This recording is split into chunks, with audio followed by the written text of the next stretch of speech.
അവരെ സാധനമാണ് വരുന്നത്.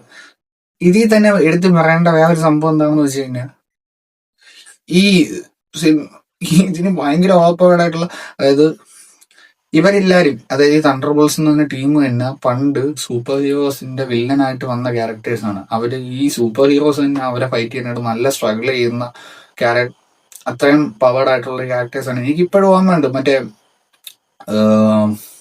ക്യാപ്റ്റൻ അമേരിക്കയുടെ മൂവിയിൽ ബക്കി വരുന്നൊരു സംഭവം ഉണ്ട്. അന്ന് സ്റ്റീലിന്റെ കൈയാണ്, ഇപ്പൊ വൈബ്രേനിയത്തിന്റെ കൈയാണ് ഇരിക്കണം. എന്നിട്ടും ആലോചിക്കണം, അത്രയും ഒരു പവർഫുൾ ആയിട്ടുള്ള ഒരു വില്ലനായിട്ടാണ് വിന്റർ സോൾജറിനെ കൊണ്ടുവന്ന് ഇൻട്രൊഡ്യൂസ് ചെയ്യുന്നത്. അത്ര ഒരു സംഭവം, ഫൈറ്റും കാര്യങ്ങളൊക്കെ കാണാൻ നല്ല സംഭവം ഉണ്ടായിരുന്നു. ഇപ്പൊ സിൻഡ്രി എന്ന് പറഞ്ഞ ക്യാരക്ടർ വന്നിട്ട് ബക്കി ബാൻസിനെ അല്ലെങ്കിൽ വിന്റർ സോൾജറിനെ ചുമ്മാ വൈബ്രേനിയം കൈയാണ് ഇരിക്കുന്നത്. ഇപ്പോഴും മറ്റേതിനെക്കാട്ടിയും ബെറ്റർ ചുമ്മാ എടുത്തെറിയുന്നു.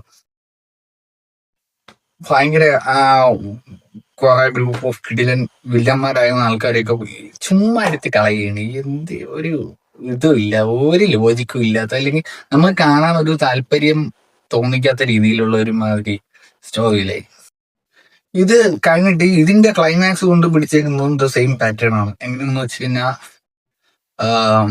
ഇമോഷണൽ, അതായത് ഈ സിൻട്രിയുടെ ഡാർക്കസ്റ്റ് സൈഡ്, അതായത് ഒരു വില്ലൻ പോലെ ആവുന്ന സമയത്ത് പുള്ളിക്കാരൻ ഒരു വോയിഡ് കണക്കായി കണ്ണി കാണുന്ന എല്ലാരെയും അപ്രത്യക്ഷമാക്കി മറ്റേ ബ്ലാക്ക് കണക്കാക്കി കളയും. ഇതിൽ ഈ എലേനം പെടും.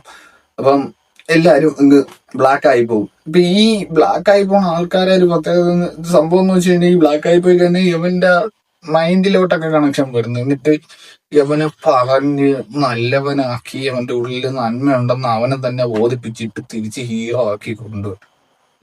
എന്തിന് ഈ സാധനം ഇല്ലേടെ ബ്രേവ് ന്യൂ വേൾഡിലെ റെഡ് ഹൾക്കിനെ കാണിച്ചത്?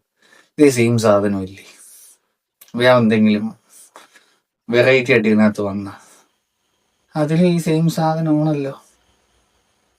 ആണ്, അതിലും ഈ സെയിം സാധനമാണ്.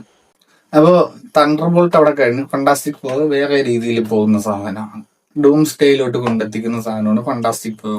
എനിക്ക് തോന്നുന്നു ഈ ഫണ്ടാസ്റ്റിക് ഫോറിന്റെ ട്രെയിലർ കാണിക്കാൻ വേണ്ടി മാത്രമായിരിക്കും ചിലപ്പോൾ ഈ തണ്ടർ ബോൾട്സിന്റെ സിനിമ തന്നെ ഇറക്കിയത്.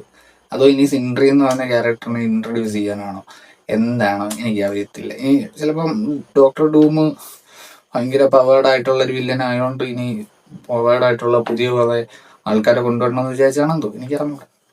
എന്തായാലും എനിക്കത് മനസ്സിലായിട്ടില്ല എന്തിനാണ് ഈ ലോജിക്കില്ലാത്ത കുറെ കാര്യങ്ങൾ മാവില് കാണിച്ചു തരുന്നത് എനിക്ക് അറിഞ്ഞൂടാ.